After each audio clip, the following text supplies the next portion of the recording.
سہارا چاہیے سرکار زندگی کے لیے، تڑپ رہا ہوں مدینے کی حاضری کے لیے۔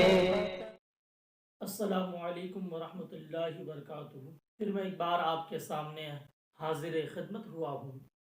اسلام اور سائنس، یہ ایک مسلمہ حقیقت ہے کہ اسلام اپنے ماننے والوں کو مذہب اور سائنس دونوں کا نور عطا کرتا ہے۔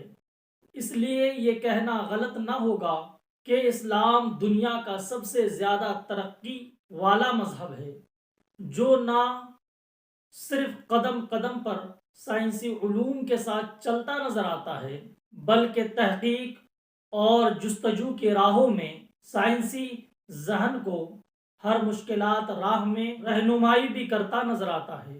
معلوم ہونا چاہیے کہ سائنسی جو بھی تصورات آج ہمارے سامنے آ چکے ہیں اور مستقل کے تناظر میں سائنس جس طرف بڑھتی جا رہی ہے، اس کے پیش کردہ بنیادی و نظریات قرآن و حدیث کے تصورات کی تائید و تصدیق کرتے چلے جا رہے ہیں۔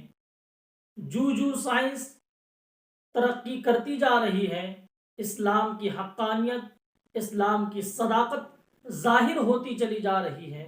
بلکہ یہ کہنا بے جا نہ ہوگا کہ سائنس کی ترقی سے مذہب اسلام کا نور نکھرتا جا رہا ہے، اور ایک وقت آئے گا کہ سائنس اپنی تحقیقات میں نقطۂ کمال کو پہنچے گی، تو اللہ کے دین کا ہر ایمانی تصور سائنس کے ذریعے سے صحیح ثابت ہو جائے گا۔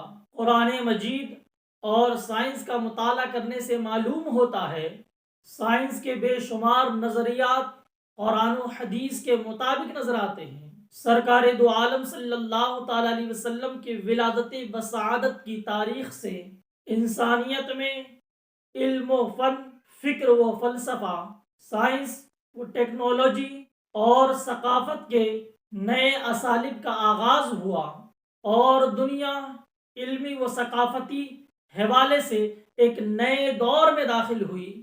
اللہ رب العزت نے انسانوں کے دماغ کو اپنے کلام برحق میں بار بار عقل انسانیت کو جھنجھوڑا اور آفاقی نظام کو سمجھنے کی طرف ترغیب دلائی، متوجہ کیا۔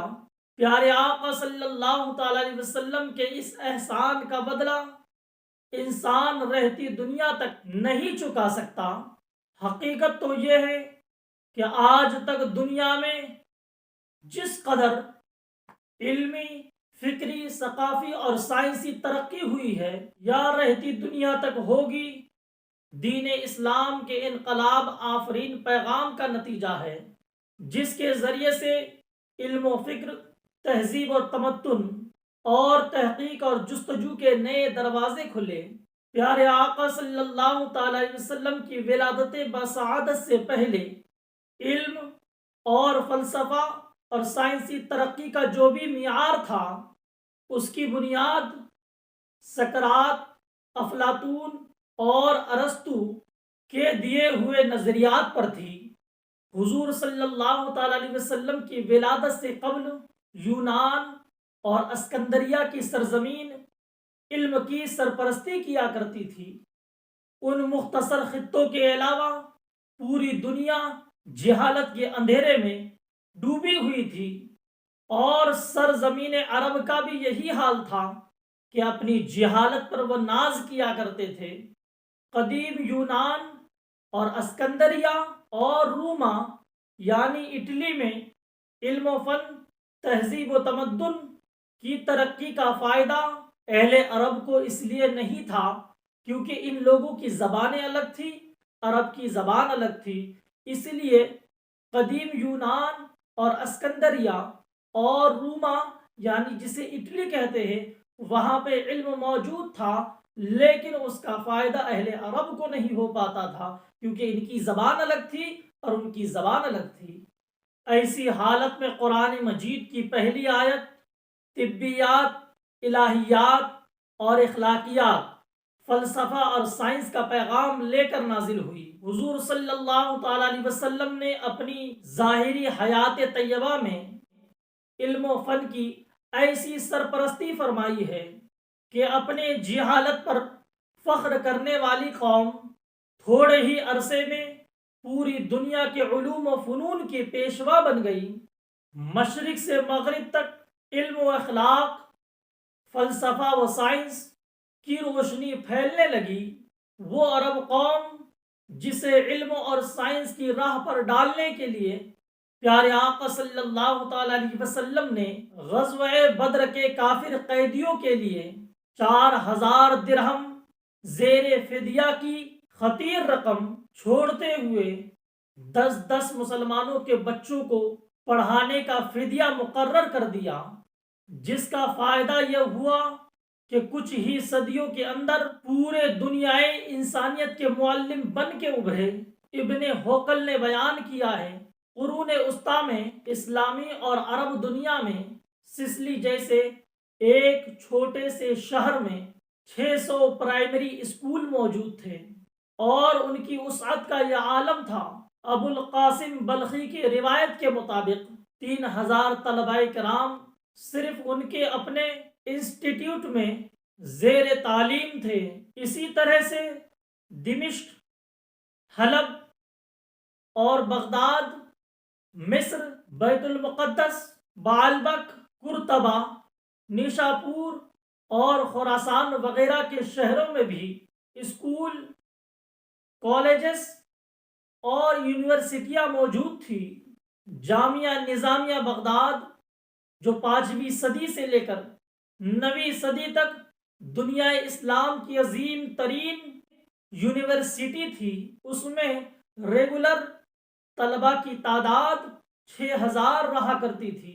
10ویں صدی میں بقول امام نعیمی صرف شہر دمشق میں فقہ و قانون کے کالجز اور جامعات کا عالم یہ تھا۔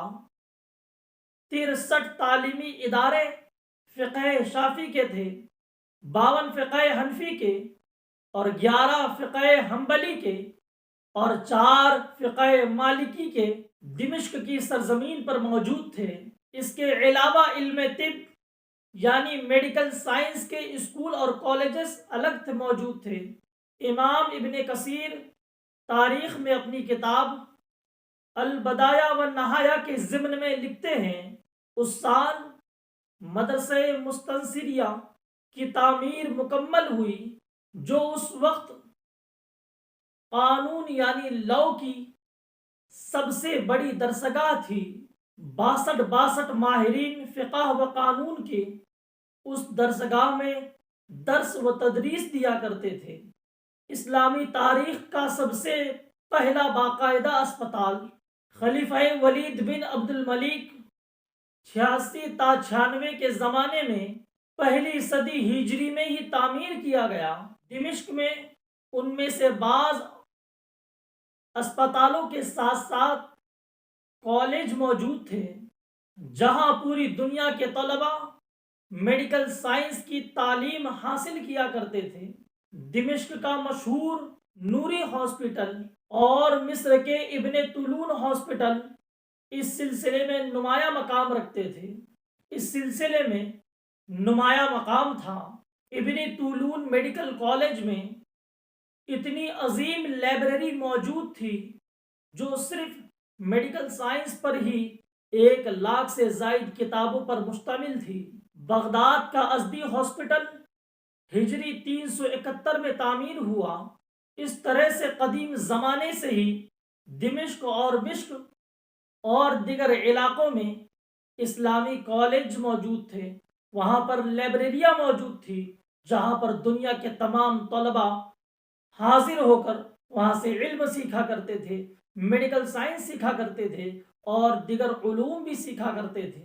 یہ تاریخ کے کچھ حقائق میں نے آپ کے سامنے رکھے کہ اسلام کے فالو کرنے والے لوگ کتنے ترقی یافتہ لوگ تھے، کہ ان کے کئی کالج، کئی اسکول اور کتنے سارے اسپتال موجود تھے۔